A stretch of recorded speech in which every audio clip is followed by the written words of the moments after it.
Victoria Lane's hand trembled as she aimed her husband's old revolver at the man standing in her office doorway. "One more step," she whispered, "and I'll shoot." The intruder didn't flinch. "Go ahead. But if you pull that trigger, you'll never prove your innocence, and your daughter will visit you in prison instead of Paris." 48 hours ago, Victoria was the most powerful woman on Wall Street. Now she was a fugitive framed for crimes she didn't commit, forced to trust a cold-hearted stranger who demanded she strip away everything: her designer armor, her carefully built walls, and the lies she'd been telling herself for 15 years. What she didn't know: he had his own reasons for helping her, and they had nothing to do with justice. Comment below which city you're watching from. I want to see how far this story travels. The audit report hit Victoria Lane's desk at 4:47 p.m. on a Tuesday. She remembered the exact time because she had been checking her watch, calculating how many minutes until her conference call with Tokyo. 13 minutes. 13 minutes to review quarterly projections, adjust her lipstick, and remind herself why she had sacrificed everything for this corner office with its floor-to-ceiling windows overlooking Manhattan. Then her assistant Rachel burst through the door without knocking. Rachel never burst. Rachel glided. Rachel whispered.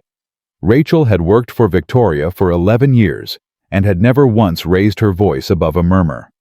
"Mrs. Lane, it's Ms. Lane. You know that. Ms. Lane, you need to see this. Right now." Victoria took the folder, opened it, read the first page, read it again. Her blood turned to ice water. Where did this come from? External auditors. They've been investigating for 3 months. The board received copies an hour ago. 3 months? Victoria's voice cracked. Someone has been investigating my company for 3 months, and no one told me. Rachel's face said everything her words couldn't. Victoria flipped through the pages. Financial records she had never seen. Transactions she had never approved. Her signature, her actual signature on documents authorizing wire transfers to offshore accounts she didn't know existed. $23 million. Gone. Traced directly to her. This is impossible. Victoria stood so fast, her chair slammed against the window. I didn't sign these. I've never seen these accounts. Someone forged. Her phone rang. The board chairman's direct line. Victoria answered. Richard. I can explain. There's nothing to explain, Victoria. Richard Holloway's voice was cold. Practiced. The voice of a man who had already made his decision. Emergency board meeting tomorrow at 9 a.m. Your presence is required. I suggest you bring your attorney. Richard, listen to me. These documents are fake. Someone is setting me up. The FBI has been notified. They'll be at your office first thing in the morning. A pause. I'm sorry, Victoria. I really am. But the evidence is comprehensive. The line went dead. Victoria stared at the phone in her hand. 15 years. 15 years of 18-hour days, missed holidays, a marriage that crumbled under the weight of her ambition, a daughter who had learned to stop expecting her mother to show up. 15 years of building Lane Industries from a startup in her garage to a Fortune 500 company. And it was all about to disappear. Rachel. Victoria's voice came out steadier than she felt. Cancel Tokyo. Cancel everything. And get me the personnel file for Marcus Webb. The CFO? Yes. Ms. Lane. Mr. Webb left for a business trip this morning. London. He's not expected back until... He's not coming back. Victoria felt the truth settle into her bones like poison. He's never coming back. 3 hours later, Victoria sat alone in her darkened office, the Manhattan skyline glittering beyond the windows like a promise that had been broken. She had called her attorney. Her attorney had called a criminal defense specialist. The criminal defense specialist had asked one question. Can you prove you didn't sign those documents? She couldn't. The signatures were perfect, not photocopied, not digitally manipulated. hand-signed with her distinctive script, the way she crossed her T's with an upward flourish, the way her V started with a sharp downstroke. Someone had studied her. Someone had practiced. Someone had spent months, maybe years, preparing to destroy her. Marcus Webb, her CFO, the man she had trusted with every financial decision for the past 8 years. The man who had cried at her birthday party last year when he gave a toast about her visionary leadership. The man who was now somewhere over the Atlantic with $23 million and her future in his pocket. Victoria scrolled through her contacts. Attorneys, bankers, politicians, celebrities. She had collected powerful friends the way other women collected shoes. And now when she needed them most, she knew exactly how much those friendships were worth. Nothing. They were worth nothing. No one would touch her now. One hint of FBI involvement and her phone would stop ringing. Her invitations would dry up. Her friends would develop sudden amnesia about ever knowing her name. She kept scrolling, past the A's, the B's, the C's. Her thumb stopped on a name she barely remembered adding. Ethan Cross. Victoria frowned, trying to place him. A conference in Chicago. 3 years ago.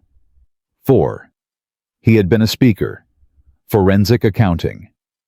She remembered being bored, checking her email during his presentation, glancing up occasionally. But she also remembered what someone had whispered to her afterward. That man is terrifying. He found a $12 million fraud that 3 major firms missed. Exposed a senator, a hedge fund manager, and a nonprofit director. The nonprofit director killed himself rather than face trial. At the time, Victoria had thought, I never want to be on the wrong side of that man. Now she thought, I need to be on the right side of him. She pressed call before she could change her mind. 1 ring, 2 rings, 3. This is Cross. His voice was exactly as she remembered. Low, measured, cold enough to freeze fire. Mr. Cross, this is Victoria Lane. We met briefly at the Chicago Financial Forum a few years ago. I don't know if you remember. I remember. You were checking your email during my presentation. Victoria winced. I apologize for that. What do you want, Ms. Lane? No small talk, no pleasantries, just straight to the point. Under other circumstances, she might have appreciated that. I'm in trouble, serious trouble. I need someone who can examine financial records and find what kind of trouble? Embezzlement, fraud, $23 million missing, and my signature on every document authorizing the transfers. Silence. Ms. Lane, if you're calling to ask me to help you hide evidence, I'm calling because I'm innocent. Victoria heard her voice crack and hated herself for it. Someone framed me. Someone spent months, maybe years planning this. I have 48 hours before the FBI shows up at my door. If I can't find proof that I'm being set up, I'll lose everything. My company, my freedom, my... She stopped herself from saying daughter. Everything. Another silence. Longer this time. Why should I believe you? Because I have nothing to gain by lying to you, and because you're the only person I know who might actually find the truth. Victoria held her breath. The clock on her desk ticked. Somewhere in the building, a cleaning crew was vacuuming. I don't take last-minute cases, Ethan finally said. I have a daughter. I can't drop everything to... Please. The word came out before Victoria could stop it. She never said please. Please was weakness. Please was surrender. Mr. Cross. I wouldn't ask if this weren't life or death for me. I'll pay anything. Whatever your rate is, I'll triple it, quadruple it. Just, I don't care about your money, Ms. Lane. Then what do you care about? The question hung in the air. Victoria realized she was gripping her phone so hard her knuckles had turned white. Truth, Ethan said finally. I care about truth. Then help me find it, please. The silence stretched so long Victoria thought he had hung up. My daughter has a piano recital at her school tomorrow evening. I can't miss it. I understand. Do you... Do you actually understand what it means to put a child first? The accusation stung more than Victoria wanted to admit. I have a daughter too, she said quietly. She's 16. She's at boarding school in Switzerland. And you're right, I don't understand. I've spent 15 years putting my company first, but I'm trying to understand. I'm trying to be better. Something shifted in the silence. Victoria couldn't name it, but she felt it. Tonight, Ethan said. 9 o'clock. I have my daughter with me, so you'll have to come here. He gave her an address in Brooklyn. Bring every document you can access. Bank statements, board meeting minutes, anything with your signature from the past 3 years. Thank you. Thank you so much. Don't thank me yet, Ms. Lane. If I find out you're guilty, I'll hand the evidence to the FBI myself. The line went dead. Victoria lowered the phone slowly. Her hands were shaking. Her heart was pounding. But for the first time since that folder had landed on her desk, she felt something other than despair. She felt hope. The brownstone in Brooklyn was nothing like Victoria expected. She had imagined something cold, clinical, a minimalist apartment with white walls and steel furniture matching the frigid voice on the phone. Instead, she found herself standing on a snow-dusted stoop, staring at a warm-lit window decorated with a child's paper snowflakes. Through the glass, she could see a Christmas tree, small, slightly crooked, covered in handmade ornaments. Victoria looked down at herself. Armani suit, Louboutin heels, diamond earrings worth more than most people's cars. She had never felt more out of place in her life. The door opened before she could knock. Ethan Cross looked exactly as she remembered, and nothing like she remembered. Tall, dark hair with threads of gray at the temples, blue eyes that seemed to see straight through her. But there was something else now. Something she hadn't noticed at that conference 4 years ago. A weariness around his eyes. A guardedness in his posture. This was a man who had lost something precious. Victoria recognized the look because she saw it in her own mirror every morning. You're early, he said. I'm always early. You're also dressed like you're about to close a hostile takeover. Victoria stiffened. Excuse me. Ethan stepped aside to let her in. The security cameras at your office. They'll be reviewed once the investigation starts. If you're going back there tonight to retrieve evidence, you can't look like the CEO. Going back? Victoria stopped in the hallway, surrounded by family photos she tried not to look at. I thought we would just review the documents I brought. The documents you brought are worthless. Whoever framed you made sure of that. Ethan led her toward a small office at the back of the house. If there's evidence that proves your innocence, it's hidden somewhere you wouldn't think to look. Your office computer, archived files, server backups. But the building is closed. Security won't let Victoria Lane's CEO walk in at midnight and start downloading files. But they might not notice a cleaning woman. Victoria felt the blood drain from her face. You want me to break into my own company? I want you to save your company. There's a difference. Before Victoria could respond, a small voice called from the top of the stairs. Daddy, is someone here? Ethan's entire demeanor changed. The coldness melted. His shoulders relaxed. He looked up with an expression Victoria had seen only in photographs of fathers holding newborns, pure unguarded love. It's okay, sweetheart. Go back to bed. Daddy's just working. A girl appeared on the landing. 8 years old, maybe 9. Dark hair like her father's. Eyes that held the same serious intensity. Are you helping someone again? The girl asked. I'm trying to. The girl looked at Victoria, studied her the way her father had, then nodded, apparently satisfied. Don't forget you promised to make pancakes tomorrow. I won't forget, I promise. Pinky promise. Ethan held up his hand, little finger extended. The girl bounded down the stairs just long enough to hook her finger around his, then disappeared back into the darkness.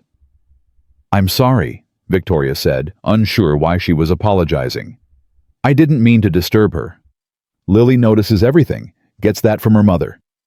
Something flickered across Ethan's face. Pain. Old and familiar. Her mother, she died 5 years ago. Victoria didn't know what to say. I'm sorry, felt inadequate. That must have been hard, felt patronizing. So she said nothing. Just stood there in this warm house full of handmade ornaments and family photos, and felt the weight of everything she had sacrificed for success. Ethan seemed to appreciate the silence. He nodded toward his office. Let's get to work.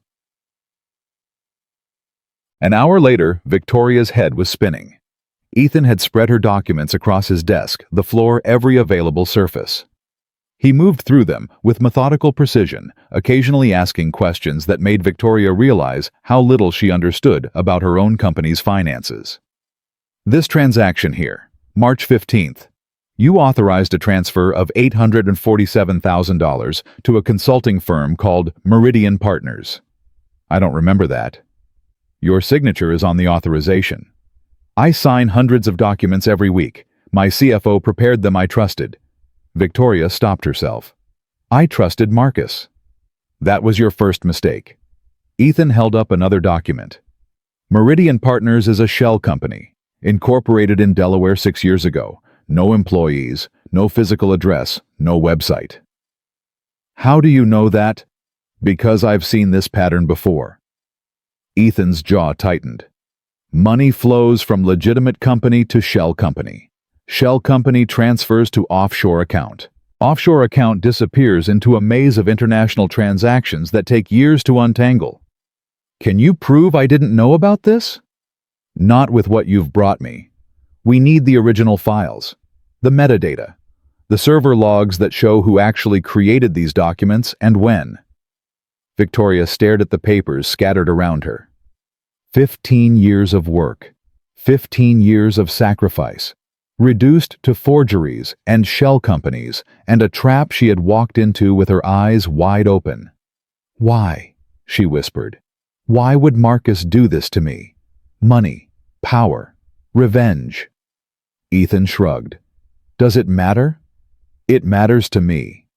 Ethan looked at her for a long moment. Something shifted in his expression, not quite sympathy, but close. Then let's find out. He disappeared into another room. When he returned, he was carrying a stack of clothes. These belong to my sister. She stays here sometimes when she visits from Boston. They should fit. Victoria took the stack. Jeans, a plain sweater, a puffy winter jacket that looked like it had been purchased at Target. I can't wear these. You can and you will, unless you'd prefer an orange jumpsuit. Victoria looked at the clothes in her hands, then at her Armani suit. The fabric was Italian, hand-stitched, custom-fitted to her measurements. She had worn this suit to board meetings, to negotiations worth hundreds of millions of dollars, to dinners with senators and governors, and once memorably, a former president. This suit was her armor, her identity. The proof that the girl who had grown up in a trailer park in rural Ohio had made something of herself. Without this suit, who was she? Please. The word came out broken, vulnerable. Please don't make me undress. I need to keep this suit on. It's the only thing making me feel like I'm still in control. Ethan went still. For the first time since she had arrived, his eyes softened. Just slightly. Just enough. Ms. Lane. His voice was gentler than she had heard it. The woman who built Lane Industries from nothing didn't need a designer suit to be powerful. She needed intelligence, determination, guts. Victoria felt tears burning behind her eyes. She refused to let them fall. That woman feels very far away right now. Then let's bring her back. Ethan stepped closer, not touching her, just present. The suit doesn't make you powerful. You make you powerful. And right now you need to be invisible. Just for tonight. Just long enough to save everything you've built. Victoria looked at the clothes in her hands. The cheap fabric, the unfamiliar weight. Then she looked at Ethan, at his serious eyes. at the photo on his desk of a woman with a kind smile and a little girl with chocolate on her face. He understood loss. He understood sacrifice. And somehow impossibly he believed she might be innocent. Where can I change? A flicker of something crossed Ethan's face. Relief, respect. Bathrooms down the hall. Leave your jewelry here, all of it. We can't risk any part of you being recognized. Victoria nodded, walked down the hall, closed the bathroom door. And for the first time in 15 years, she looked in the mirror and didn't recognize the woman staring back. The woman who emerged from Ethan Cross's bathroom 20 minutes later was not Victoria Lane. Her hair was pulled back in a simple ponytail. Her face was bare of makeup. The jeans fit slightly loose, and the sweater had a small hole near the collar that she hadn't noticed until she put it on. She looked ordinary, invisible, like a woman you would pass on the street without a second glance. It was terrifying. It was liberating. Better, Ethan said, not quite smiling. Now you look like someone who might actually survive tonight. Victoria wanted to argue, wanted to point out that she had survived just fine for 15 years in designer suits and high heels. But she didn't, because some part of her, some small, quiet part that she had silenced years ago, knew he was right. Let's go, she said. Ethan grabbed his coat, then paused. There's something you should know before we do this. What? He turned to face her. His expression was unreadable. 5 years ago, my wife was investigating a series of companies for securities fraud. She was an investigator with the SEC. Brilliant, thorough, the best I've ever known. Victoria felt a chill that had nothing to do with the December night. The day before she was supposed to present her evidence, she died in a car accident. The official report called it an accident. Black ice. Poor visibility. Ethan's voice hardened. But I know it wasn't an accident, and I've spent 5 years trying to prove it. Why are you telling me this? Because the patterns in your company's financial statements match techniques I've seen before. Shell companies, offshore accounts, forged authorizations. Ethan's eyes met hers. The same techniques that were used in the companies my wife was investigating. Victoria felt the floor shift beneath her feet. You think there's a connection? I think someone very powerful is operating a network of financial fraud across multiple companies, BA said. I think your CFO was part of that network, and I think they're trying to make you disappear the same way they made my wife disappear. Victoria's mouth went dry. They killed her. You think they killed her and made it look like an accident? Yes. And you think they might? She couldn't finish the sentence. I think we need to be very careful tonight. Ethan opened the door. Cold air rushed in. And I think you need to decide right now whether you trust me, because once we walk out this door, there's no going back. Victoria looked at this man she barely knew. This cold, serious man with sad eyes and a daughter who made him pinky promise about pancakes. She should be terrified. She should call her lawyer. She should go home and lock her door and wait for the FBI like a good citizen. Instead, she stepped out into the snow. Let's go save my company, she said, and maybe along the way we'll find out what really happened to your wife. Ethan nodded once. Something passed between them. Not quite trust, not yet.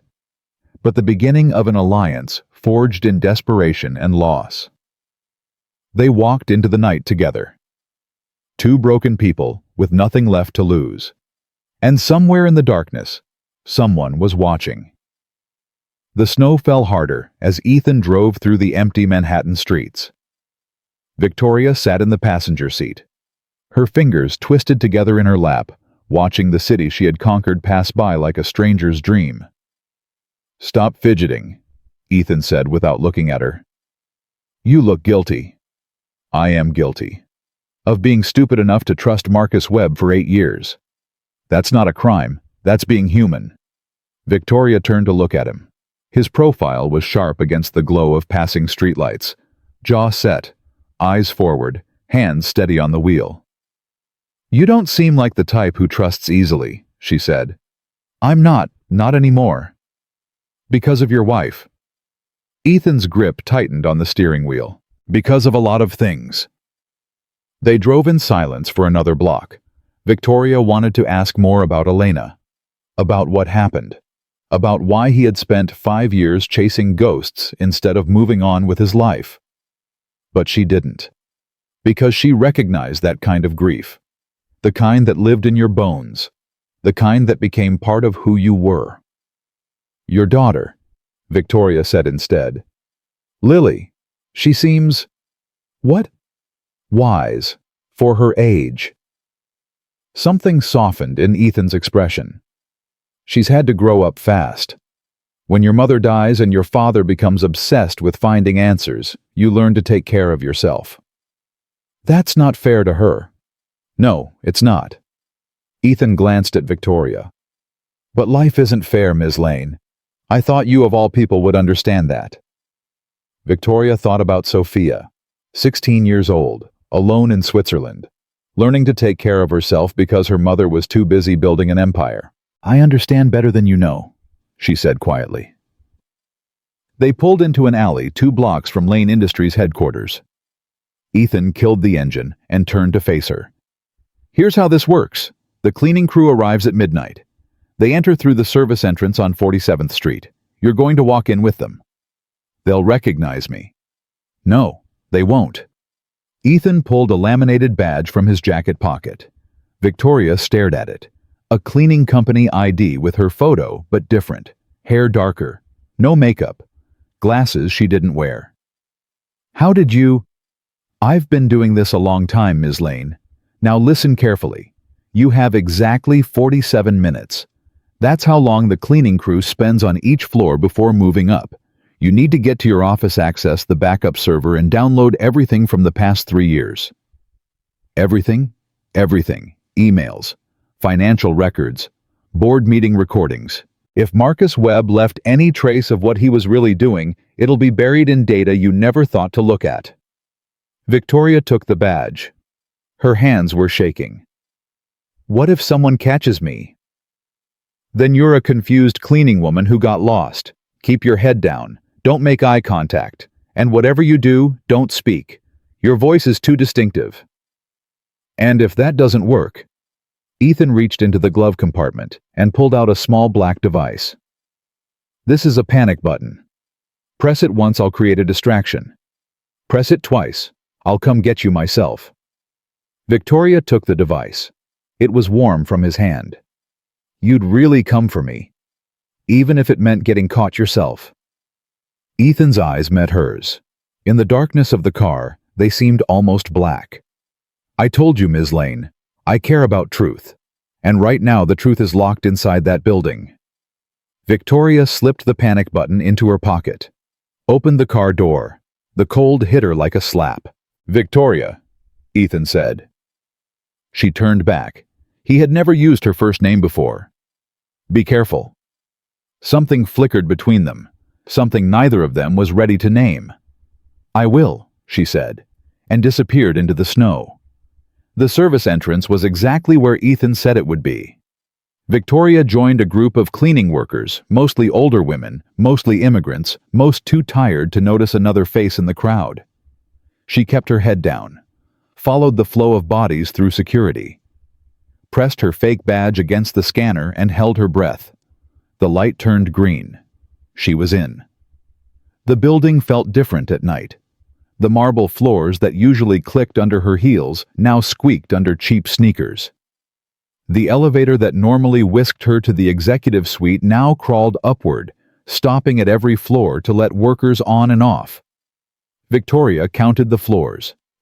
18, 19, 20, 21. She stepped off alone. The executive floor was dark, except for emergency lighting. Victoria's office was at the end of the hall, behind a door that required both a key card and a personal code.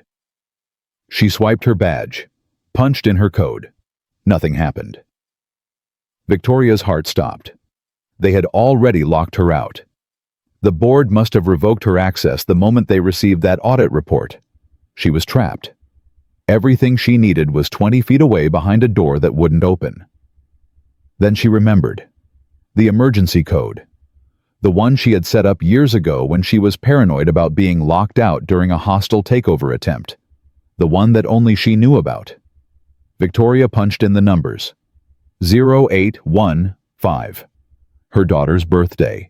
The only personal thing she had ever allowed into her professional life. The lock clicked. The door swung open. Victoria stepped into her office and felt like she was walking into her own grave. Everything was exactly as she had left it 12 hours ago. Coffee cup on the desk. Orchid on the windowsill. Family photo, the only one she kept here, showing a younger Victoria with a baby Sophia in her arms. She had been happy in that photo. She had been present. She had been a mother. When had she stopped? Victoria shook off the thought. She didn't have time for regret. She had 43 minutes to save her life. The backup server was hidden behind a panel in her private bathroom. Another paranoid precaution from the early days when she had learned that corporate espionage was as common as coffee breaks. Victoria pried open the panel and connected her laptop to the server. The download started immediately. 3 terabytes of data. Financial records. Emails. Board meeting recordings. Personnel files. Everything Lane Industries had ever documented. Somewhere in this ocean of information was the proof she needed. The smoking gun that would expose Marcus Webb and whoever he was working for. She just had to find it before the FBI found her. The download progress bar crept forward. 5%, 10%, 15%. Victoria watched the numbers climb and tried to breathe.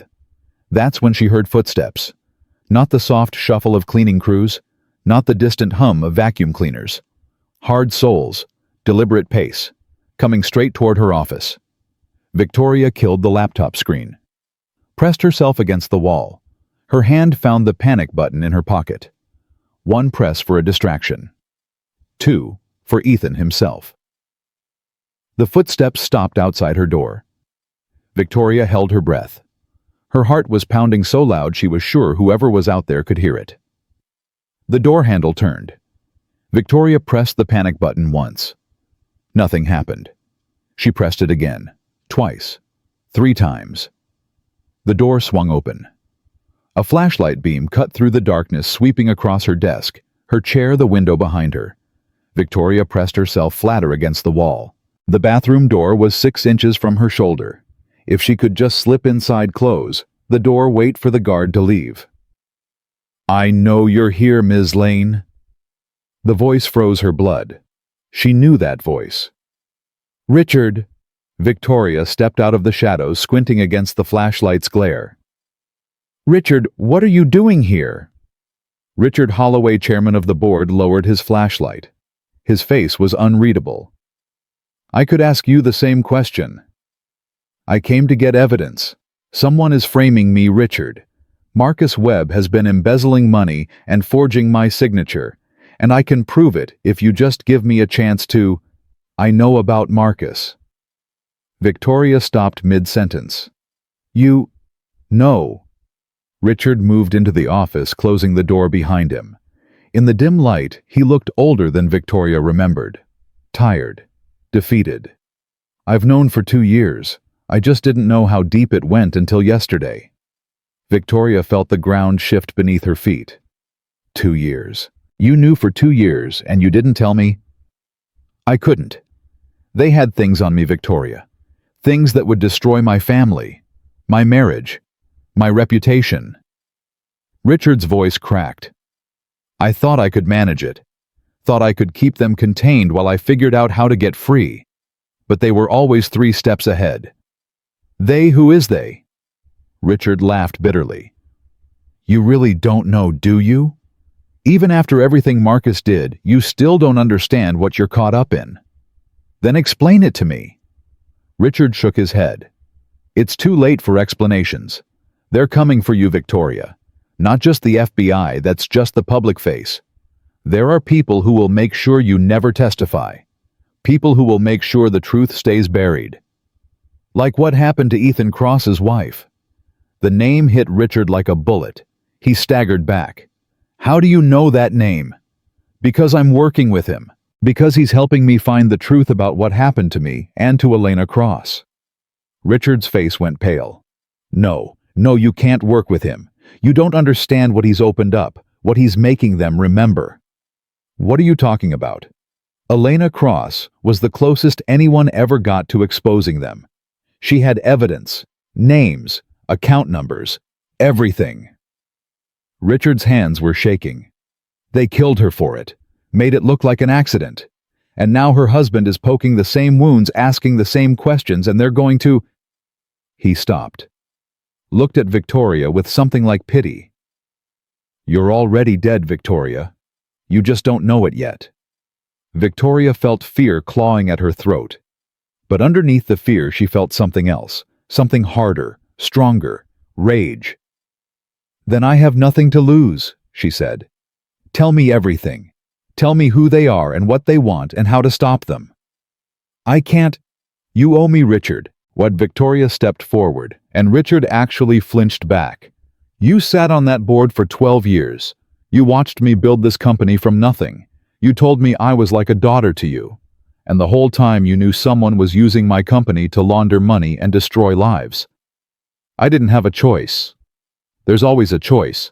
You just chose to save yourself instead of warning me. The words echoed in the empty office.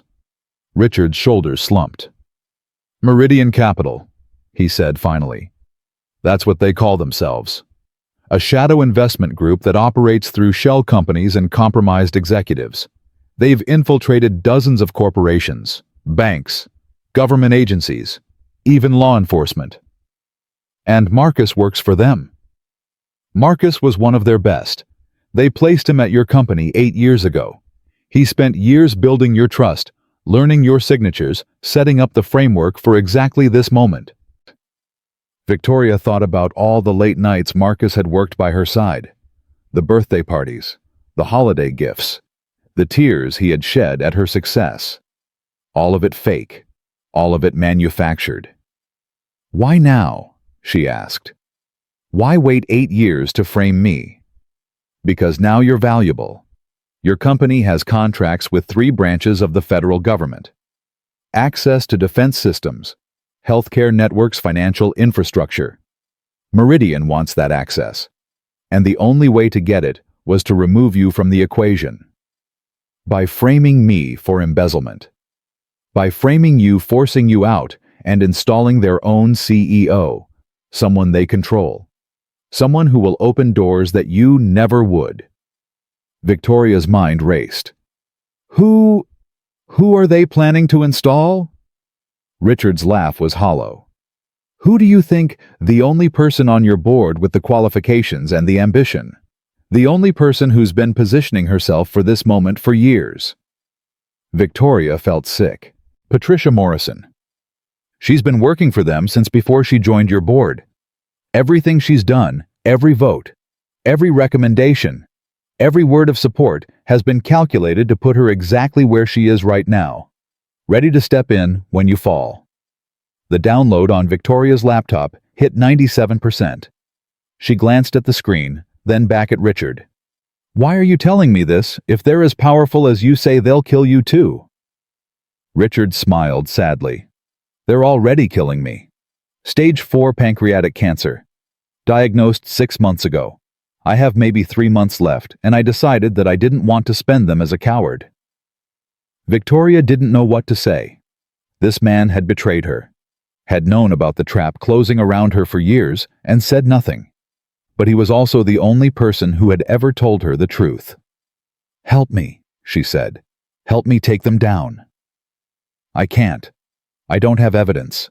Everything I know is from conversations, implications, threats that were never recorded. Richard moved toward the door. But you have something I never had. What? Ethan Cross. He's been building a case against Meridian for 5 years.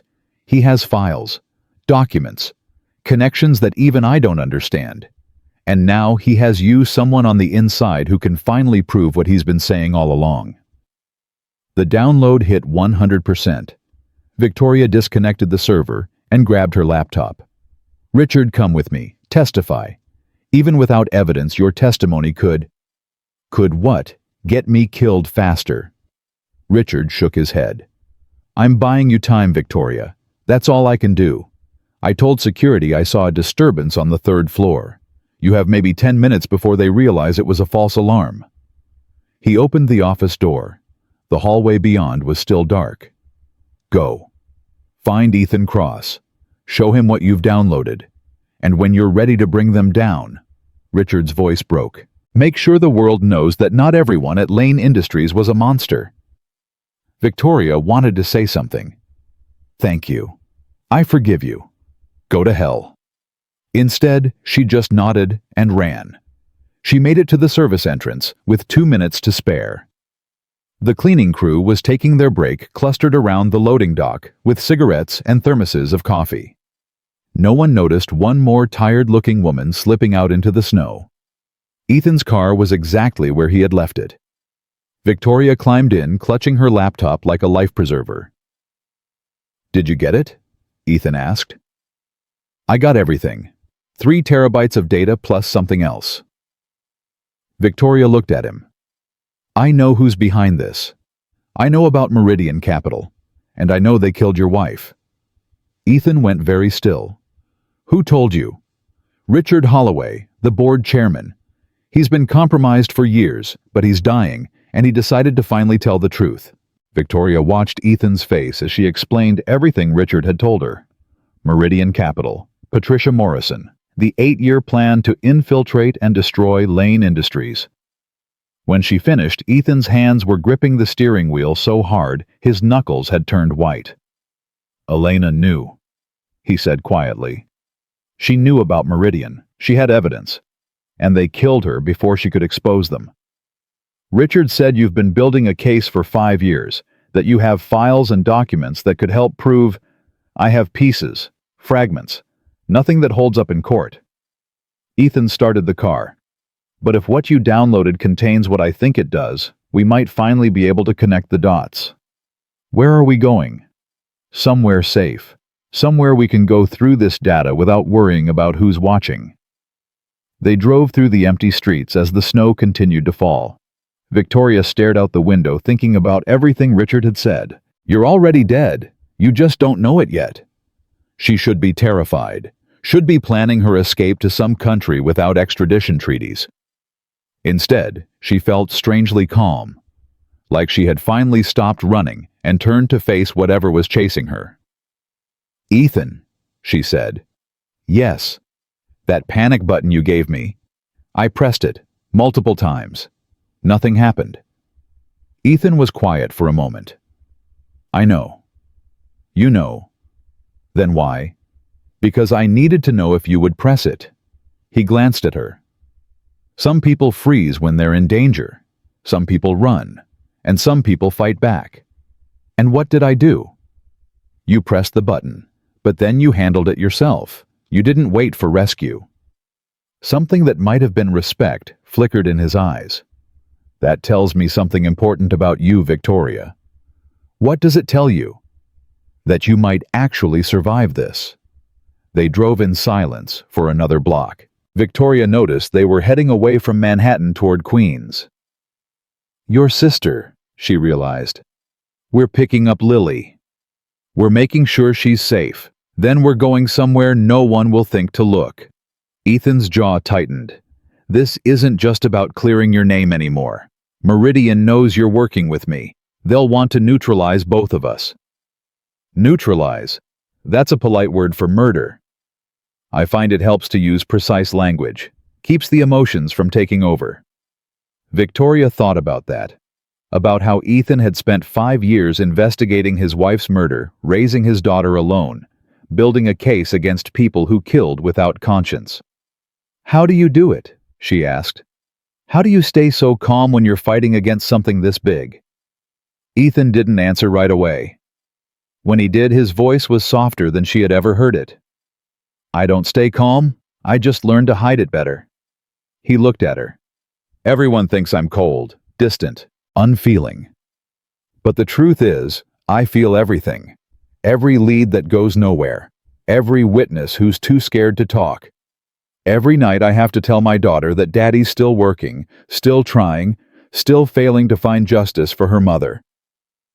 Victoria felt something shift in her chest. A recognition. A connection. "I'm scared," she admitted. "I've never been this scared in my life." "Good. Fear keeps you alive." Ethan turned onto his sister's street. "It's when you stop being scared that you make mistakes." They pulled up to a modest house with lights still on despite the late hour. Before Victoria could say anything, the front door opened, and a woman emerged carrying a sleeping Lily in her arms. Ethan got out of the car and crossed to them quickly. Victoria watched through the window as he spoke quietly with his sister, then took Lily into his own arms. The way he held his daughter, careful, protective, tender, made Victoria's throat tight. When was the last time she had held Sophia like that? She couldn't remember, and that broke her heart. Ethan settled Lily into the back seat, covering her with a blanket his sister handed him. The girl stirred but didn't wake. "Daddy?" she murmured. "I'm here, sweetheart. Go back to sleep."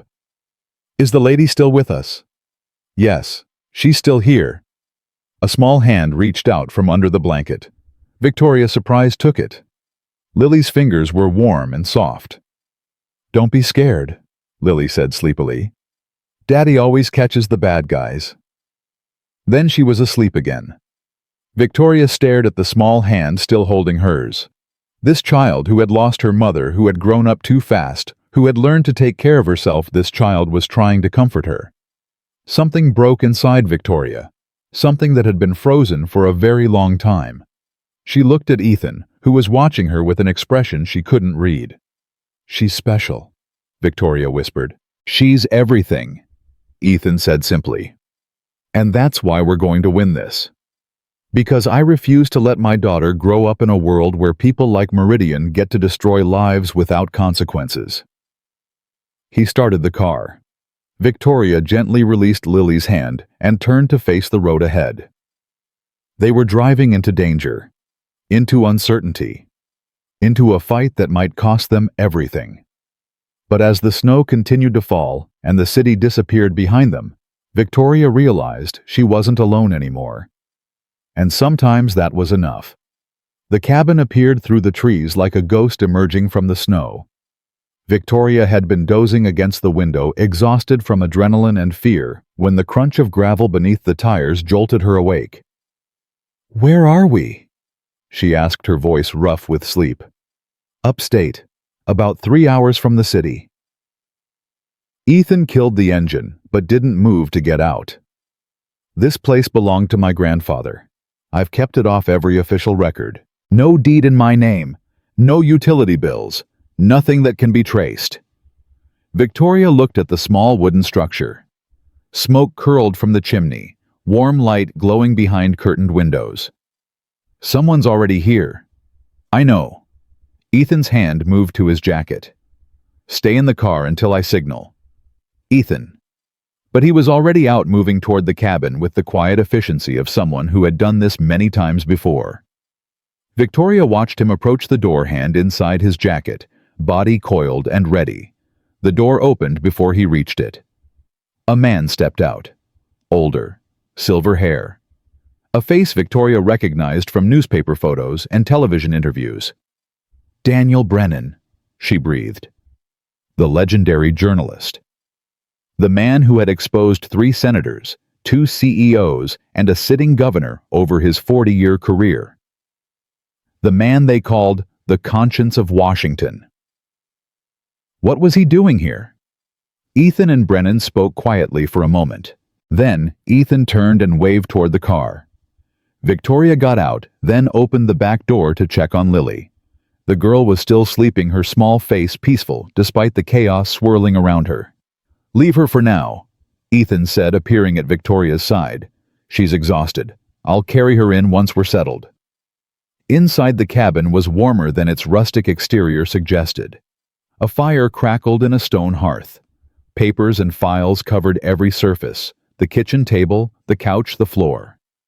Daniel Brennan stood by the fire, watching Victoria with sharp eyes, that seemed to catalog everything about her in a single glance. "Ms. Lane," he said, "I've been following your situation with great interest." "Mr. Brennan, I'm surprised to see you here." "Don't be. Ethan and I have been sharing information for 3 years." Brennan gestured toward the cluttered table. "Everything you see here is connected to Meridian Capital, shell companies, offshore accounts, suspicious deaths. It's the story I've been building my entire career toward, the one that will finally expose how deep the corruption goes."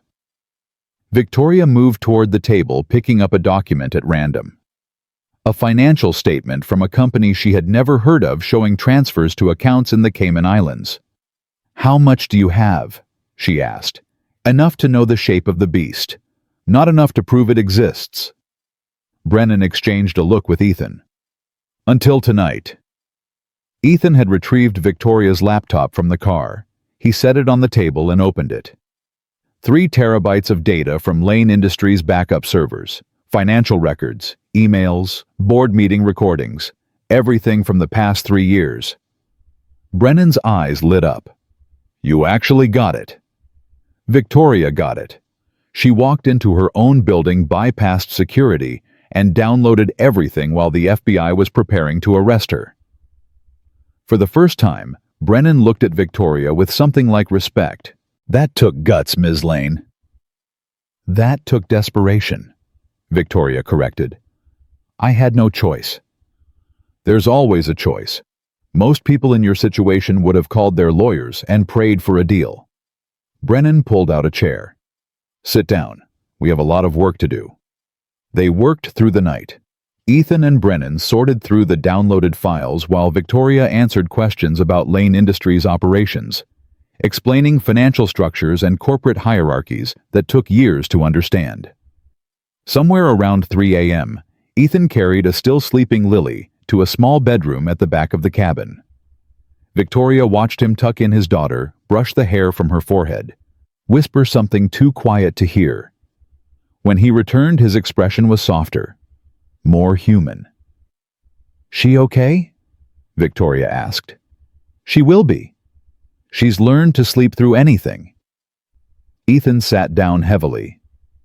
"Side effect of having a father who chases monsters for a living. Is that what you call them, monsters? What would you call people who kill to protect their secrets, who destroy innocent lives to preserve their power?" Ethan's voice hardened. "They killed Elena. They're trying to kill you. They've probably killed dozens of others we don't even know about." Brennan looked up from his laptop. "I've documented at least 17 suspicious deaths over the past decade, all connected to companies that Meridian infiltrated. Heart attacks, car accidents, suicides." His mouth twisted. "One man supposedly shot himself twice in the back of the head. The coroner ruled it suicide." Victoria felt sick. "And no one investigates?" "Who's going to investigate? Meridian has people in law enforcement, in the FBI, in Congress." Brennan shook his head. "That's why we need irrefutable evidence. The kind that can't be buried or discredited. The kind that forces even their allies to turn against them." "What about what I downloaded? Isn't that enough?" Ethan pulled up a series of documents on his screen. "This is what we've found so far. Shell companies transferring money through your accounts. Forged authorizations with your signature. Enough to prove that someone framed you." "But not enough to prove who," Brennan added. "We can show that Marcus Webb was the mechanism, but the people who controlled him, the people who actually run Meridian, they're ghosts. No names, no faces, no trail." Victoria stared at the screen, frustration building in her chest. "So I can prove I'm innocent, but I can't prove who's guilty." "Not yet." Ethan stood and moved to the window, staring out at the falling snow. "There's still the encrypted files, the ones we couldn't access at your office. If we can break that encryption, you'll find the names," Brennan finished. "The real names, the people at the top of the pyramid." "How long will that take?" Ethan turned to face her. "Days, maybe weeks." "Do you have that kind of time?" Victoria thought about the FBI warrant, the board meeting, the charges that were probably being filed against her at this very moment. "No," she said. "I don't." The silence that followed was heavy with everything they weren't saying. Victoria felt the walls closing in. Every minute that passed was another minute for Meridian to cover their tracks, destroy evidence, prepare their next move. She was running out of time, and there was nothing she could do about it. Then her phone buzzed. Victoria looked at the screen. A text message from an unknown number. "We know where you are. Leave now, or the girl dies first." Victoria's blood turned to ice. She showed the phone to Ethan without a word. His reaction was immediate. He grabbed his jacket, pulled out a weapon Victoria hadn't known he was carrying, and moved toward the bedroom where Lily was sleeping. "How did they find us?" Brennan was already gathering files, shoving them into a bag. "This place is completely off the grid." "Your phone," Ethan said to Victoria, his voice cold and flat. "They're tracking your phone. I turned off location services." "Doesn't matter. If they have access to the carrier network, they can track the signal itself." Ethan emerged from the bedroom with Lily in his arms. The girl was awake now, her eyes wide with fear. "Daddy, what's happening?" "We need to go, sweetheart. Remember what we practiced?" Lily nodded solemnly and wrapped her arms around her father's neck. She didn't cry, didn't ask questions, just held on. Victoria's heart broke a little at the sight. This child had been through this before, probably many times, running in the middle of the night because her father had made powerful enemies. "How long do we have?" Victoria asked. "If they sent that message, they're probably already close. They want us scared and rushing." Ethan was moving toward the back of the cabin, toward a door Victoria hadn't noticed before. "Which means we need to be smart, not fast." Brennan finished gathering his files. "I know a place. An old source of mine owns a warehouse in Albany. Completely anonymous. Paid for in cash. Can you get there without being followed?" "I've been doing this longer than you've been alive, son. I'll be fine." Brennan looked at Victoria. "Get that encryption broken. Find those names. I'll have the story ready to publish the moment you do." He was out the door before Victoria could respond, disappearing into the night with decades of evidence tucked under his arm. Ethan led Victoria and Lily through the back door down a narrow path that wound through dense trees. Victoria's sneakers, the cheap ones from Ethan's sister, crunched through frozen snow. "Where are we going?" she whispered. "There's a second car, hidden about a quarter-mile from here." Ethan's voice was barely audible. "I learned a long time ago to always have an exit strategy." Lily's head was buried against her father's shoulder. Victoria could see the girl's hands trembling. "It's going to be okay," Victoria found herself saying. "Your daddy is very smart. He won't let anything happen to you." Lily lifted her head slightly. "I know. Daddy always protects me." She looked at Victoria with those two old eyes. "He'll protect you too. He promised." Victoria glanced at Ethan. He was scanning the trees, his weapon ready. His body a shield between his daughter and the darkness. He promised. When had he promised that? They reached the car, an old sedan hidden beneath a camouflage tarp. Ethan handed Lily to Victoria while he pulled off the covering and unlocked the doors. "Get in the back with her. Keep your heads down until I say otherwise." Victoria climbed in, Lily pressed against her side. The girl was shaking, but silent. Victoria put an arm around her without thinking. "You're very brave," she whispered. "I'm not brave. I'm scared." Lily's voice was tiny. "But Daddy says being brave means doing things even when you're scared." Victoria thought about that. About all the times she had been scared and pushed through anyway. The investors who said she would fail. The competitors who tried to destroy her. The husband who told her she was choosing her company over her family. She had always thought of herself as strong, fearless, untouchable. But she had never been brave. Not really. Because she had never let herself be vulnerable enough to feel fear. Until now. Ethan started the car and pulled onto a dirt road, no headlights, navigating by moonlight and memory. "Where are we going?" Victoria asked. Somewhere they won't expect. He glanced at her in the rearview mirror. I have one more card to play, but it's dangerous. I need to know you're willing to see this through. I'm still here, aren't I? Being here isn't the same as being committed. What I'm planning could get us all killed. I won't do it if you're going to lose your nerve halfway through. Victoria felt anger flare in her chest. I walked into my own building while the FBI was preparing to arrest me. I gave up everything, my company, my reputation, my entire life on the chance that you could help me prove my innocence. Don't talk to me about losing my nerve. Ethan was quiet for a moment. Then, unexpectedly, he almost smiled. Good. I needed to know you meant it. Meant what? That you're in this until the end, no matter what it costs. Victoria looked at Lily still pressed against her side. At Ethan, driving through the darkness with a weapon in his lap, and 5 years of grief fueling his determination. I'm in, she said. Whatever it takes. They drove for hours. Victoria lost track of time, lost track of direction. At some point, Lily fell asleep again, her head heavy on Victoria's shoulder. Victoria found herself stroking the girl's hair the way she used to stroke Sophia's when she was small. Before the boarding schools, before the video calls that never lasted more than 15 minutes, before she became a stranger to her own daughter. You're good with her, Ethan said quietly. Victoria looked up. His eyes were on the road, but she could see he was watching her in the mirror. I had a daughter once. I still have a daughter.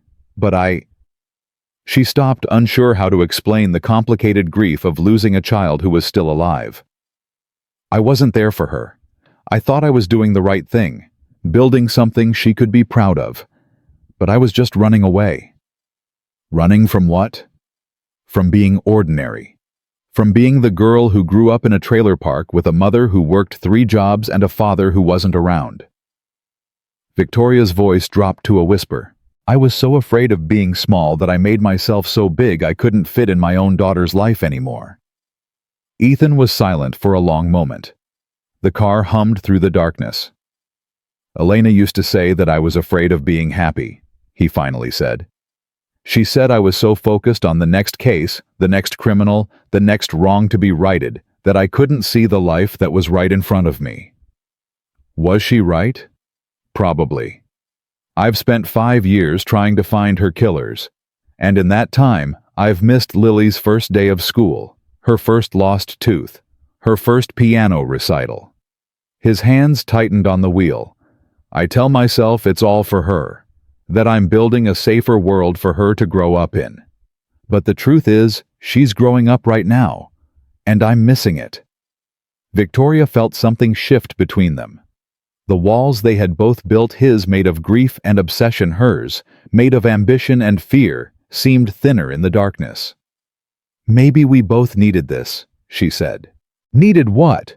A reason to stop running. A reason to look at what we're actually fighting for. Ethan's eyes met hers in the mirror. Something passed between them. Recognition, understanding, the beginning of something neither of them was ready to name. Then his phone buzzed, shattering the moment. Ethan answered with a curt, "What?" Victoria couldn't hear the other end of the conversation, but she watched Ethan's face change, saw the color drain from his cheeks, saw his jaw clench so tight she thought he might crack his teeth. "When?" he asked. "How bad?" A pause. Then, "I understand. Keep me posted." He ended the call and pulled the car to the side of the road, killing the engine. "What is it?" Victoria asked. "What happened?" Ethan turned to face her. In the dim light, he looked older, broken. That was Brennan. He made it to Albany, but someone got to Richard Holloway first. Victoria's stomach dropped. Got to him. What does that mean? They found him in his office an hour ago. Heart attack officially. Ethan's voice was flat. Empty. But Brennan's source says there were injection marks on his arm. Potassium chloride. Stops the heart, leaves almost no trace. Richard. The man who had betrayed her. The man who had finally told her the truth. The man who was dying anyway and had decided to spend his last months as something other than a coward. They had killed him for that. "He tried to help me," Victoria whispered. "He warned me, and they killed him for it. They kill anyone who threatens them. That's what you need to understand, Victoria." Ethan's eyes were hard. This isn't a corporate scandal. This isn't white-collar crime. These people are murderers. And now they know exactly where we've been, what we've found, and who we're working with. Fear clawed at Victoria's throat, but underneath the fear something else was rising, something hot and sharp. Rage. "Then we make it count," she said. "Richard died trying to help me. Your wife died trying to expose them. I'm not going to let their deaths be meaningless." Ethan studied her face for a long moment. Whatever he saw there seemed to satisfy him. "There's one person who might be able to break the encryption on those files. Someone I've worked with before. But approaching her is risky. If Meridian finds out we've contacted her, they'll know exactly how close we are to exposing them." "Who is she?" "Elena's old colleague. A cyber specialist who works for the SEC. She helped Elena build the original case against Meridian before—" He couldn't finish the sentence. "Her name is Catherine Wells. She's the only person alive who knows what Elena found, and she's been hiding ever since Elena died." "You know where she is?" "I've always known. She made me promise never to contact her unless it was absolutely necessary." Ethan looked at Lily, still sleeping peacefully. "I think we've reached that point." Victoria nodded. "Then let's find her." Ethan restarted the car. As they pulled back onto the road, Victoria realized something had changed between them. The professional distance, the careful boundaries, they were gone. They were partners now. Maybe something more. And whatever was coming next, they would face it together. Victoria's phone buzzed again. Another text from an unknown number. But this time, the message wasn't a threat. It was an address. And below it, 3 words that made her heart stop. "Your daughter knows." Victoria stared at the screen. Sophia. They had contacted Sophia. "Stop the car," she said. "Stop the car right now." Ethan pulled over immediately. "What is it?" Victoria showed him the message. Her hands were shaking so badly she could barely hold the phone. "They reached out to my daughter. She's in Switzerland. She's alone. If they won't hurt her. Not yet." Ethan's voice was calm, analytical. Everything Victoria couldn't be right now. "She's leverage. They want you to panic. Want you to do something stupid." "Stupid like calling her? Like warning her? Like being a mother for once in my pathetic life?" "Victoria. No, you don't understand." Victoria was crying now. Tears she hadn't shed in years pouring down her face. "I abandoned her. I sent her away so I could focus on my company. I chose money and power over my own child. And now she's in danger because of me." Ethan reached back and took her hand. His grip was strong, steady. "Listen to me. We're going to protect her. But we have to be smart about this. If you call her from this phone, they'll trace the signal. They'll know exactly where we are." "Then what do I do? How do I keep her safe?" "We find Catherine Wells. We break the encryption. We expose Meridian before they can hurt anyone else." Ethan's eyes met hers, including Sophia. Victoria wanted to argue, wanted to scream, wanted to drive to the airport and fly to Switzerland and wrap her arms around her daughter and never let go. But she knew he was right. The only way to protect Sophia was to end this, all of it. "Okay," she whispered. "But the second we have what we need, I'm calling her. I don't care about the risk." "I wouldn't expect anything less." Ethan started driving again. Victoria stared at her phone at the message that had turned her blood to ice. "Your daughter knows." "Knows what?" "That her mother was in danger. That powerful people wanted to destroy her. That Victoria Lane's CEO and absent parent was finally fighting for something other than profit margins." Victoria didn't know. But she was going to find out. and God help anyone who had threatened her child. Catherine Wells lived in a converted warehouse on the outskirts of Albany, surrounded by chain-link fences and security cameras that Victoria counted as they approached. 17 cameras, all positioned to eliminate blind spots. "She's paranoid," Victoria observed. "She's smart," Ethan corrected. "Elena trusted her completely. That trust almost got her killed when Elena died." They had driven through the night, stopping only once for gas at a station where the attendant looked half asleep and asked no questions. Lily had woken up somewhere around dawn, accepted a granola bar from Victoria, and immediately asked if they were going on another adventure. "Something like that," Ethan had told her. "But this adventure requires you to be very brave and very quiet. Can you do that for me?" Lily had nodded solemnly, and Victoria had felt her heart crack a little more at how easily this child adapted to danger. Now they sat outside Catherine's warehouse waiting. Ethan had sent a coded message 2 hours ago, something about a book they had both read, a reference only Catherine would understand. "What if she doesn't answer?" Victoria asked. "Then we find another way." But Victoria could hear the tension in Ethan's voice. There was no other way. Catherine Wells was their only hope. The phone buzzed. Ethan read the message and exhaled slowly. "She'll see us, but only you and me. Lily stays in the car. I'm not leaving her alone. Sarah will be here in 20 minutes. I called her while you were sleeping." Ethan was already getting out of the car. "My sister knows how to handle herself, and she loves Lily more than anything." Victoria looked at the little girl in the back seat. Lily was watching her with those two old eyes. "It's okay," Lily said. "Aunt Sarah brings the best snacks, and she lets me watch movies Daddy says are too grown up."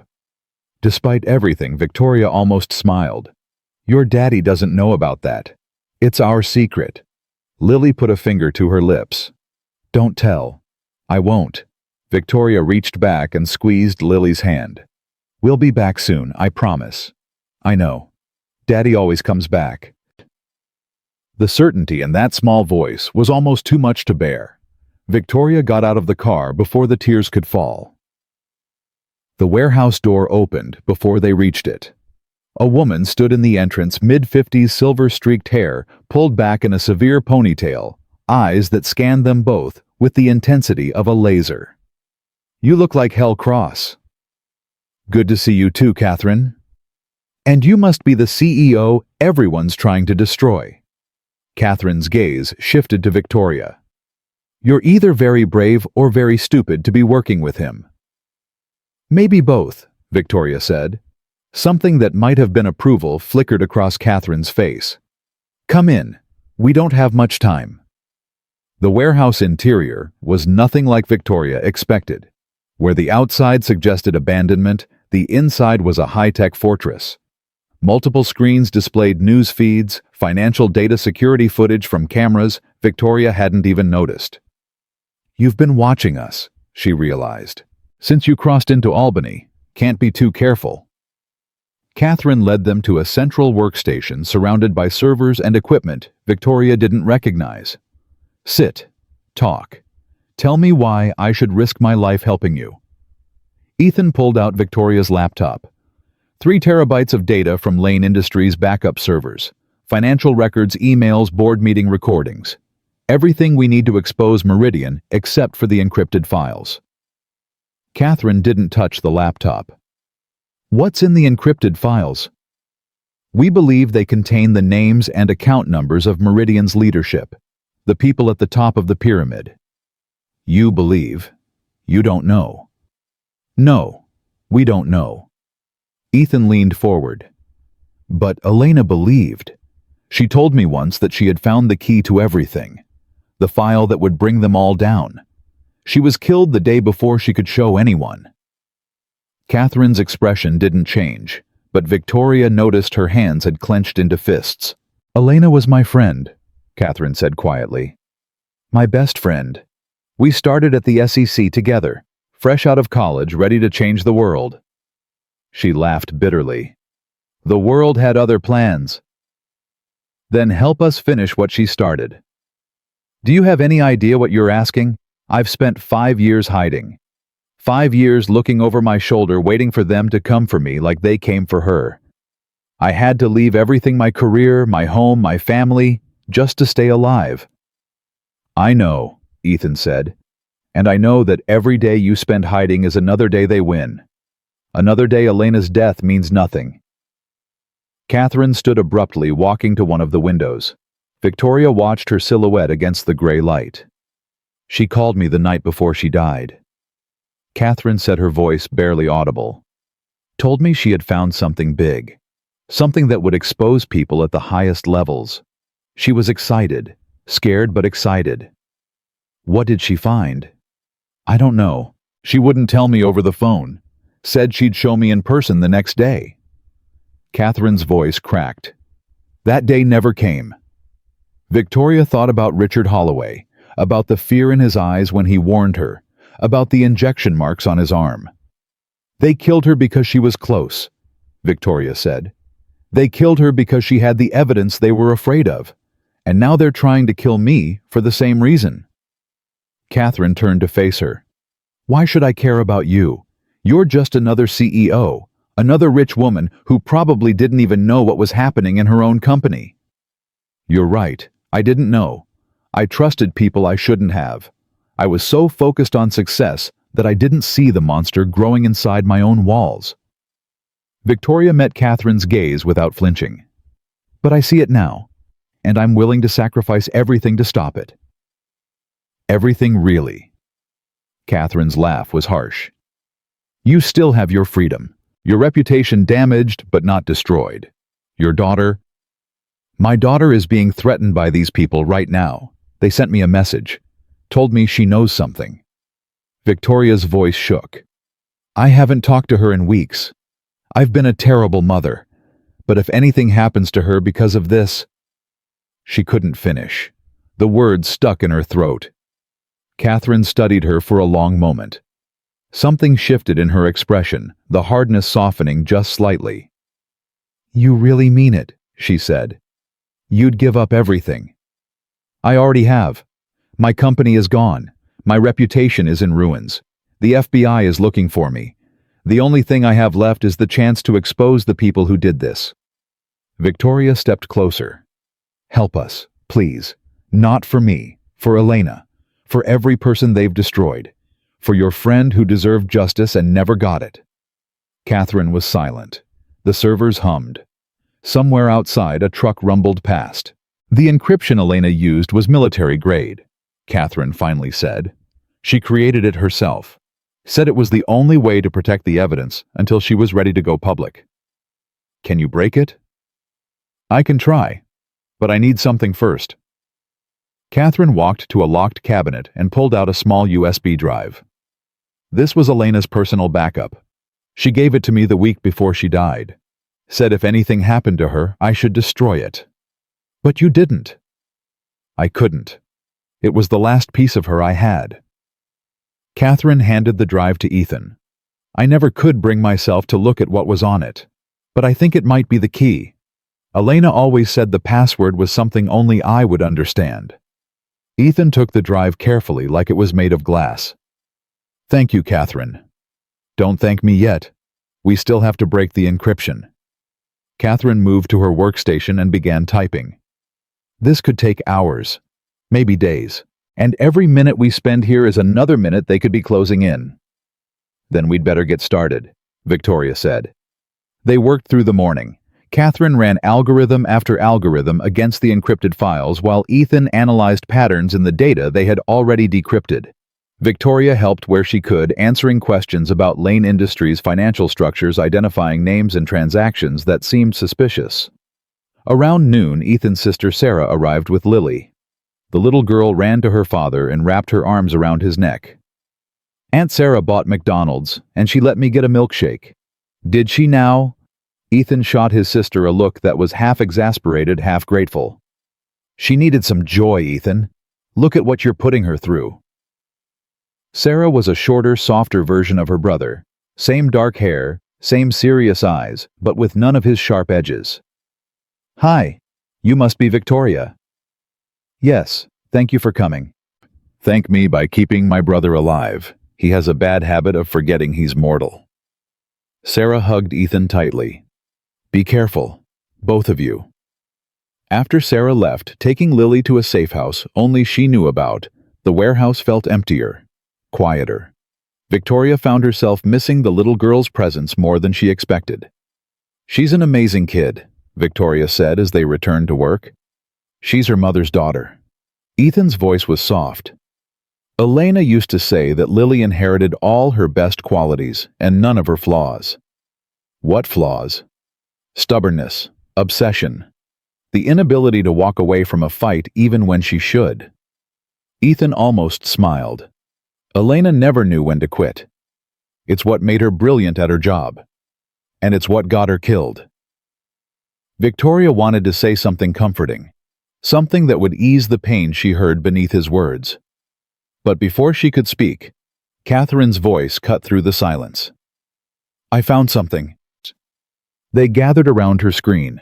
Catherine was pointing at a line of code that meant nothing to Victoria. Elena's password. I finally figured it out. Catherine typed rapidly. It's not a word. It's a date. November 15th, 2019. What happened on November 15th? Victoria asked. That's the day we both testified before Congress about financial reform. We were terrified, but we did it anyway.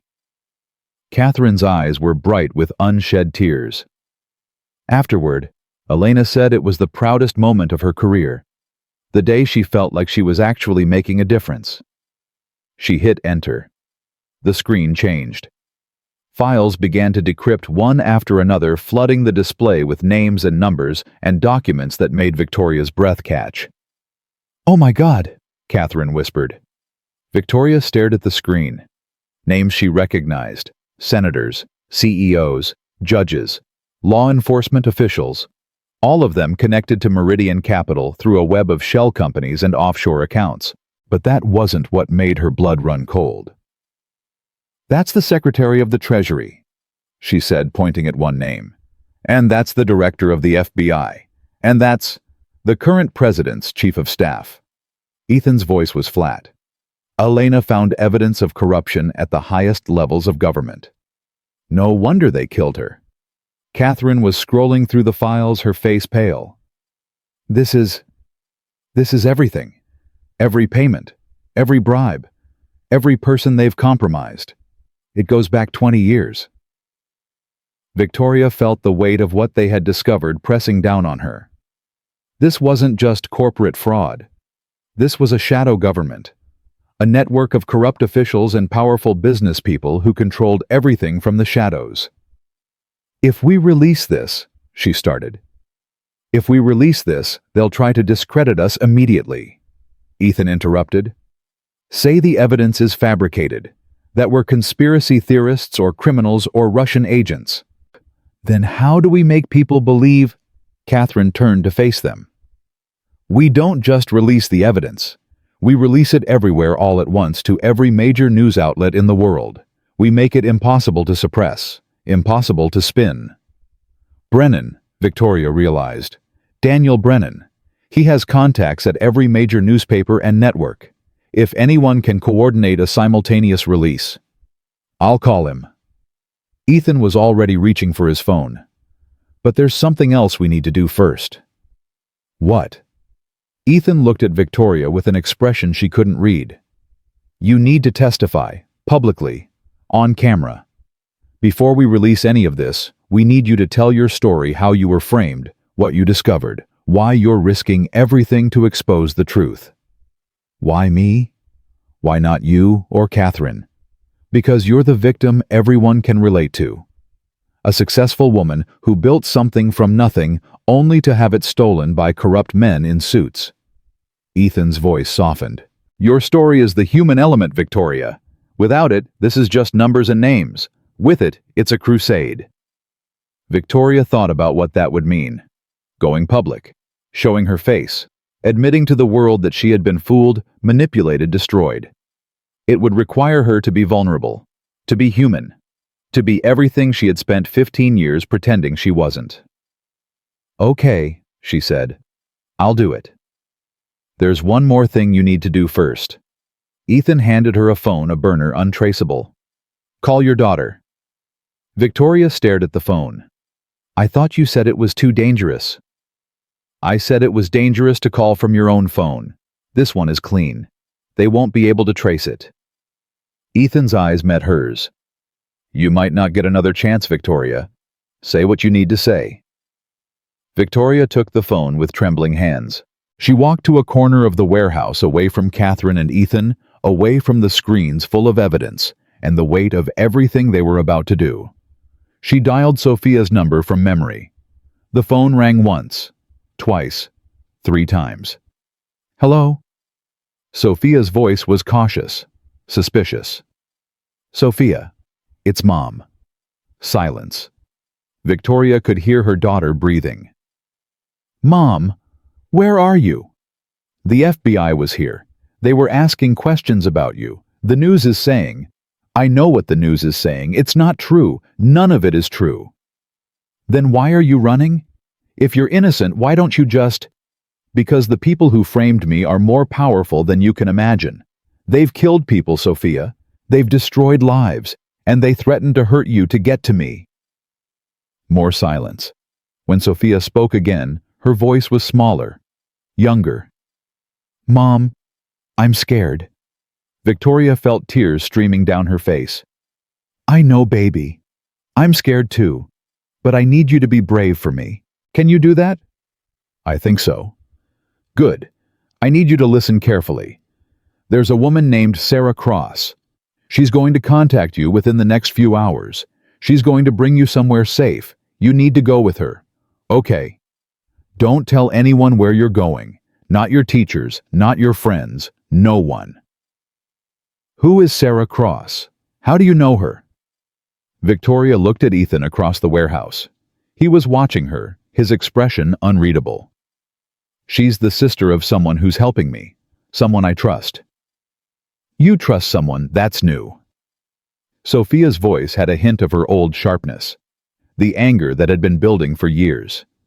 You never trusted anyone, not even Dad, not even me. I know, and I'm sorry. I'm so sorry for everything. Victoria wiped her eyes. I was a terrible mother. I chose my company over you. I told myself I was building something for your future, but the truth is, I was just afraid. Afraid of what? Afraid of being ordinary. Afraid of being the girl from the trailer park who never amounted to anything. I thought if I stopped working, stopped achieving, stopped proving myself, I would disappear. Victoria's voice broke. But the only thing I actually disappeared from was your life. Sophia didn't respond. Victoria could hear her crying. I don't expect you to forgive me. Victoria continued. I don't deserve it. But I want you to know that everything I'm doing right now, all the risk, all the danger, it's for you. Because I finally understand that you're the only thing that matters. Not the company, not the money, not any of it. Mom, I love you, Sophia. I love you more than I ever knew how to say. And when this is over, if I survive this, I want to be your mother again. Really your mother. Not just someone who sends money and shows up at graduations. The silence stretched. Victoria held her breath. I love you too, Mom. Sophia's voice was thick with tears. Please don't die. I'll do my best, baby. I'll do my best. She ended the call before she could say anything else. Before she could make promises she might not be able to keep. When she turned around, Ethan was there. He didn't say anything, just opened his arms. Victoria walked into them, let herself be held, let herself cry. Thank you, she whispered against his chest. For what? For giving me a chance to say what I needed to say. Ethan's arms tightened around her. I know what it's like to have things left unsaid. I don't want that for you. Victoria pulled back slightly, looking up at his face. His eyes were soft in a way she had never seen before. Ethan, when this is over, don't. He shook his head. Don't make plans for after, not yet. We need to focus on surviving today. But I need you to know something. Whatever happens tomorrow, whatever happens when we release this evidence, I need you to know that these past few days have changed me. You and Lily have shown me what I've been missing, what I threw away." Ethan was quiet for a moment. Then he cupped her face in his hands, his thumbs wiping away her tears. "When Elena was killed, I thought I would never feel anything again. I thought I had closed off that part of myself forever, buried it with her." His voice was rough. "Then you showed up on my doorstep in your designer suit, desperate and terrified, and something woke up. Something I thought was dead." "Ethan, I'm not good at this, Victoria. I don't know how to be vulnerable. I don't know how to let people in. But I want to try. With you." He pressed his forehead against hers. "If we survive this." "When?" Victoria corrected him. "When we survive this." She kissed him. It was soft at first, tentative, two broken people testing the waters. Then it deepened, became something more desperate, more real. When they finally pulled apart, Catherine was watching them with a knowing smile. "About time," she said. "Now can we get back to saving the world?" Victoria laughed, really laughed for the first time in days. "Yes, let's save the world." They worked through the night preparing everything, the evidence, the testimony, the plan to release it all simultaneously across every major platform. Brennan arrived around midnight looking exhausted but determined. He had coordinated with journalists across 3 continents, all of them ready to publish the moment they received the files. "This is going to be the biggest story of the century," he said, reviewing the evidence. "Bigger than Watergate, bigger than Enron. This is the corruption that underlies everything. And tomorrow, we expose it all," Ethan said. Victoria looked around the warehouse at these people who had risked everything to help her. Catherine, who had come out of hiding after 5 years. Brennan, who had staked his legendary reputation on their evidence. Ethan, who had opened his heart after years of grief. She wasn't the same woman who had stood in her corner office 3 days ago, clutching an audit report and watching her world collapse. That woman had been afraid of losing her company, her reputation, her carefully constructed identity. This woman had already lost all of that, and she had found something better. Tomorrow, they would go to war against the most powerful people in the world. Tomorrow, they would risk everything on the hope that truth still mattered. But tonight, Victoria allowed herself one moment of peace, one moment of hope. She walked to the window and looked out at the dark sky. Somewhere out there, Sophia was waiting. Lily was safe with Sarah, and the evidence that would change everything was ready to be released. "You ready for tomorrow?" Ethan asked, coming to stand beside her. Victoria took his hand. "I've been ready my whole life," she said. "I just didn't know it until now." The morning came too fast, and not fast enough. Victoria stood in front of a mirror in Catherine's warehouse, staring at a woman she barely recognized. No designer suit, no perfect makeup, no armor of any kind. Just a simple blouse, dark slacks, and eyes that held more truth than she had shown the world in 15 years. "You ready?" Ethan asked from the doorway. "No." Victoria turned to face him. "But I'm going to do it anyway." Brennan had arranged everything. A press conference at the National Press Club in Washington, D.C. Every major network would be there. Every newspaper, every journalist who had ever dreamed of breaking the story of the century. Victoria would tell her story first. Then Brennan would release the evidence simultaneously to outlets across the globe. By the time Meridian realized what was happening, it would be too late to stop it. That was the plan anyway. "They're going to try to stop us," Catherine said, joining them. She had been monitoring communications all night, tracking any signs that Meridian knew what they were planning. "I'm seeing increased chatter on encrypted channels. They know something is coming." "Do they know what?" "Not yet, but they're mobilizing. I've identified at least 3 teams in the DC area that could be used for intervention." Victoria felt ice in her veins. "You mean assassination?" "I mean they're not going to let you walk into that press conference and destroy everything they've built." Catherine handed Ethan a tablet showing security footage. "We need a plan." Ethan studied the images, his jaw tightened. "I have an idea, but you're not going to like it." "Tell me anyway." "We don't go to the press conference." Victoria stared at him. "What? After everything we've done, you want to just—" "I want to go somewhere they're not expecting, somewhere we control the environment." Ethan turned the tablet to show a building Victoria recognized. The SEC headquarters. Catherine still has contacts there. People Elena trusted.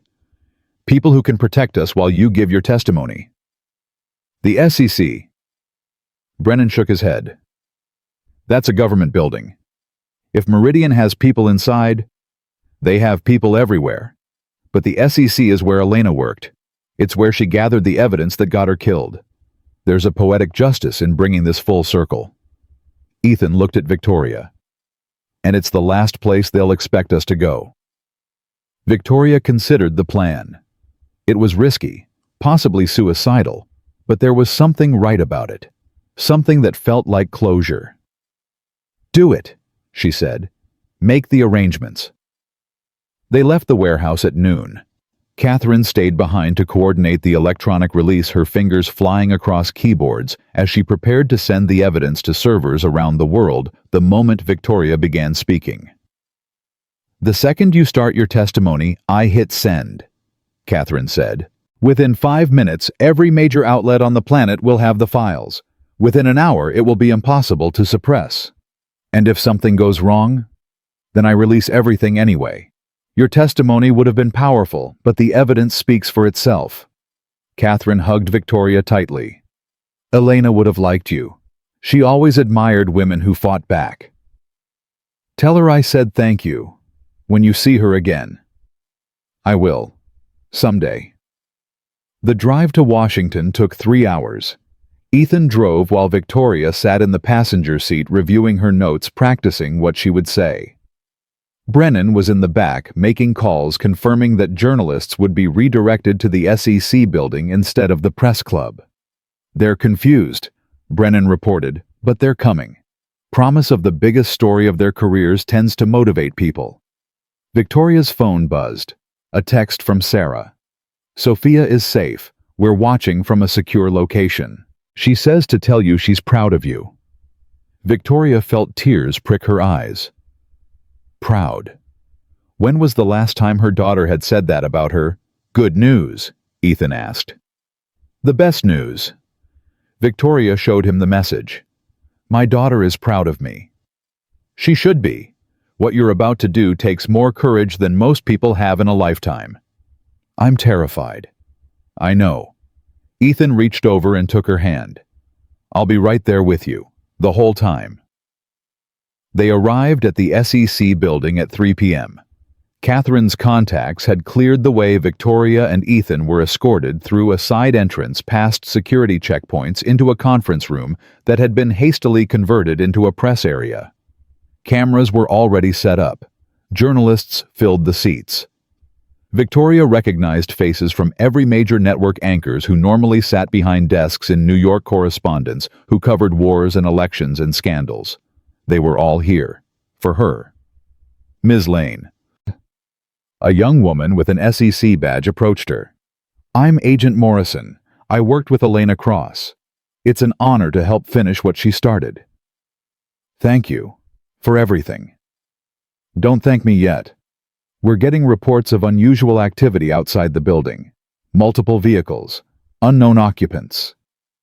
Agent Morrison's expression was grim. "We've increased security, but if Meridian is making a move, then we need to start now." Victoria squared her shoulders. "Before they can stop us." She walked to the front of the room. The cameras swung toward her. Lights blazed. The murmur of conversation died. Victoria Lane stood before the world, stripped of everything except the truth. "My name is Victoria Lane," she began. 3 days ago, I was the CEO of Lane Industries, a Fortune 500 company that I built from nothing over 15 years. Today, I am a fugitive accused of crimes I didn't commit, hunted by people who will stop at nothing to keep their secrets buried. She paused, letting the words sink in. I'm here to tell you the truth. Not just about what happened to me, but about a shadow organization called Meridian Capital that has infiltrated every level of our government and our economy.